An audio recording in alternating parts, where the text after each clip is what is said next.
Good morning, students. And this is the video for class 8th. And today we are going to discuss the first unit of history: how, when, and where. How means कैसे, when means कब, and where means कहाँ. Today we are going to discuss how, when, and where regarding to Indian history. तो देखो यहाँ पर लिखा हुआ है modern history of India covers the period from 1707 to 1947 means a period of around 250 years is considered as modern India or modern history of India. The year 1707 क्यों famous है, क्यों हमें ये ज़्यादा ध्यान में रखना पड़ता है? That is the year of Aurangzeb death. ठीक है ना. जो ग्रेट मुगल्स हैं उसमें से ग्रेट मुगल्स में से लास्ट ग्रेट मुगल्स जो था औरंगजेब था और उसकी डेथ 1707 में हमें पता है.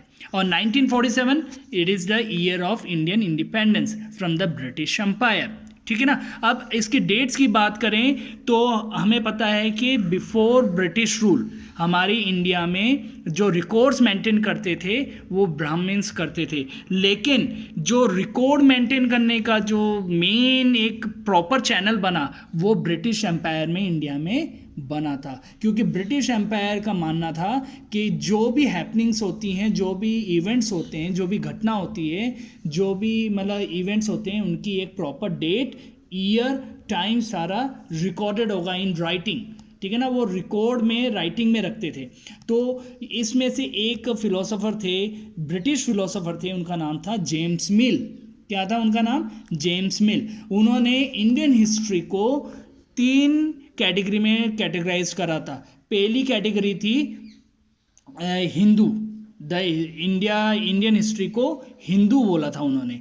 और जो फिर सेकेंड हिस्ट्री जो इंडिया को सब डिवीज़न करा था उन्होंने मुस्लिम करा था. और थर्ड डिवीज़न उन्होंने क्या करा था? ब्रिटिश करा था. ये तो जेम्स मिल जो ब्रिटिश फिलोसोफर थे, ब्रिटिश के सिटीज़न थे, उन्होंने इंडियन हिस्ट्री को 3 कैटेगरी में बांटा करा था: Hindu, the Muslims and the British. ठीक है.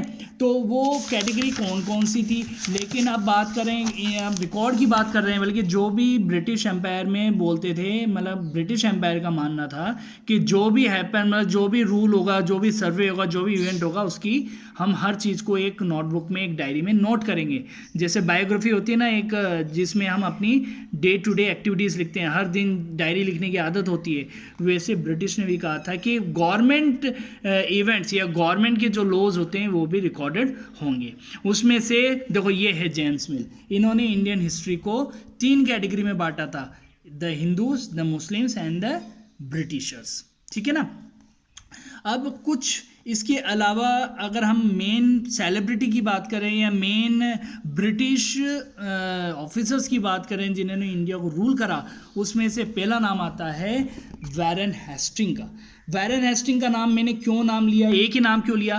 क्योंकि ये वैरन हेस्टिंग को फर्स्ट गवर्नर जनरल हम मानते हैं. ब्रिटिश गवर्नमेंट में, ब्रिटिश रूल में जो पहले गवर्नर जनरल अपॉइंट हुए थे इंडिया के लिए, इंडिया में जो फर्स्ट गवर्नर जनरल अपॉइंट हुए थे ब्रिटिश गवर्नमेंट के द्वारा, वो थे वैरन हेस्टिंग. ठीक है ना. और लास्ट वॉइसरॉय कौन था? देखो ये लिखा हुआ: the rule of the first governor general Warren Hastings and ended with the last viceroy Lord Mountbatten. मतलब 1707 में, पहले जो 1707 का जो पीरियड है उसमें गवर्नर जनरल कौन था? वैरन हेस्टिंग थे. और जब इंडियन इंडिपेंडेंस हुआ 1947 में, उस समय वॉइसरॉय कौन था? Lord Mountbatten. ठीक है ना. ऐसे तो बहुत सारे गवर्नर जनरल से, लॉर्ड कैनिंग भी हैं, डलहौजी भी है, रिपन भी है, लेटन भी है, लेकिन फर्स्ट गवर्नर जनरल ये थे और लास्ट वॉइसरॉय माउंटबेटन थे. ठीक है ना. अब बात करते रहे, यहाँ पर आ जाते हैं व्हाट इज कॉलोनियल. कॉलोनियल का वर्ड का मतलब होता है a rule by one country over another country. एक कंट्री जब दूसरे कंट्री को रूल करता है तो वो उसकी कॉलोनी कहलाती है. ठीक है ना. तो हमारे कंट्री पे रूल कौन कर रहा था? ब्रिटिश कर रहे थे, इंग्लैंड कर रहा था. तो इंडिया ब्रिटेन की क्या थी? कॉलोनी था.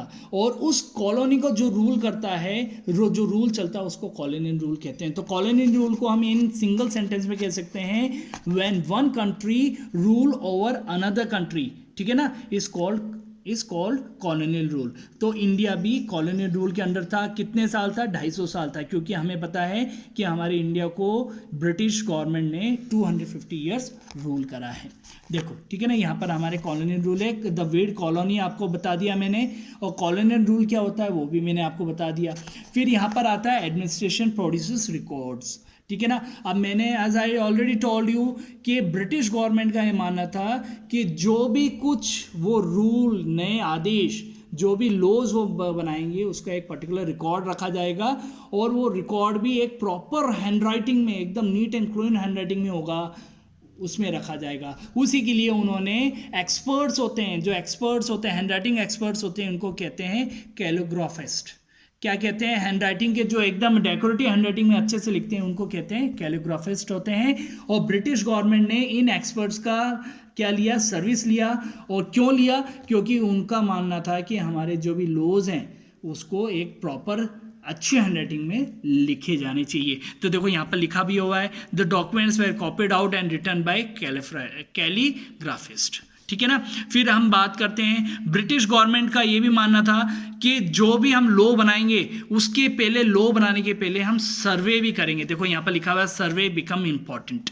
सर्वे बिकम इंपॉर्टेंट, सर्वे का मतलब होता है घर घर जाके लोगों से बात करना, और कुछ भी लॉ बनाने के पहले वहाँ की रिक्वायरमेंट क्या, वहाँ के लोग क्या सोचते हैं, उसके लिए सर्वे होते हैं। जैसे एक डिटर्जेंट शॉप का, मतलब एक साबुन का सर्वे होता है, तो घर घर जाके बोलते हैं बोले कि हम, आपने एक नोटिस करा होगा, सेल्समैन आते हैं बोले कि we are from this company and our company produce, मतलब इंट्रोड्यूस दिस न्यू प्रोडक्ट ना, ये साबुन है, आप यूज़ करके देखिए। वैसे ही सर्वे ब्रिटिश गवर्नमेंट में भी सर्वेज होते हैं अपनी पॉलिसी बनाने के पहले।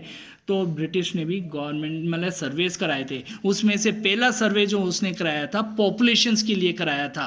और पॉपुलेशन का सर्वे मतलब कितने ब्राह्मण्स पॉपुलेशन है, कितने ब्रिटिशर्स हैं, कितने मुस्लिम्स हैं, कितने मतलब अलग अलग कास्ट के लोग हैं, उसके लिए उन्होंने ये ठीक है ना। उस सर्वे को, उस पॉपुलेशन का सर्वे कराने के लिए कि कौन सी कास्ट की कितने, कौन से रिलीजन की कितनी पॉपुलेशन है इंडिया में, उस सर्वे को नाम दिया गया था सेंसस। और इंडिया में पहला सेंसस जो है, देखो ये देखो सेंसस वर्ड लिखा हुआ है, census is held after every 10 years. तो देखो जो सर्वे सेंसस है, वो जो सर्वे होता था पॉपुलेशन के लिए कि पॉपुलेशन कितनी है, कितने रिलीजन की, कितने कास्ट की, कितने लोग हैं, तो उसके लिए वो हर 10 साल से होता था। उस सर्वे को नाम दिया गया सेंसस। और इंडिया में फर्स्ट ऑफिशियल सेंसस जो है वो 1882 में हुआ था। ऑफिशियल सेंसस मीन्स पहले भी हुआ था 1770, मतलब 1872 में सर्वे चालू हो चुका था सेंसस का, लेकिन 1872 में जो सर्वे हुआ था वो रिकॉर्डेड नहीं था। इसलिए 1882 में जो सेंसस हुआ था 10 साल के बाद, वो रिकॉर्डेड था, उसके डाटा लिखा गया था। तो इसको ऑफिशियली हम पहला सेंसस इंडिया का मानते हैं 1882 में, जो ब्रिटिश एम्पायर में शुरू हुआ था रिगार्डिंग पॉपुलेशन, ठीक है ना। अब प्रिंटिंग की बात करते हैं, तो जोहानस गुटनबर्ग को प्रिंटिंग मशीन बनाने का श्रेय जाता है। Who invented printing press? Johannes Gutenberg. Johannes Gutenberg कहाँ से बिलोंग करते थे?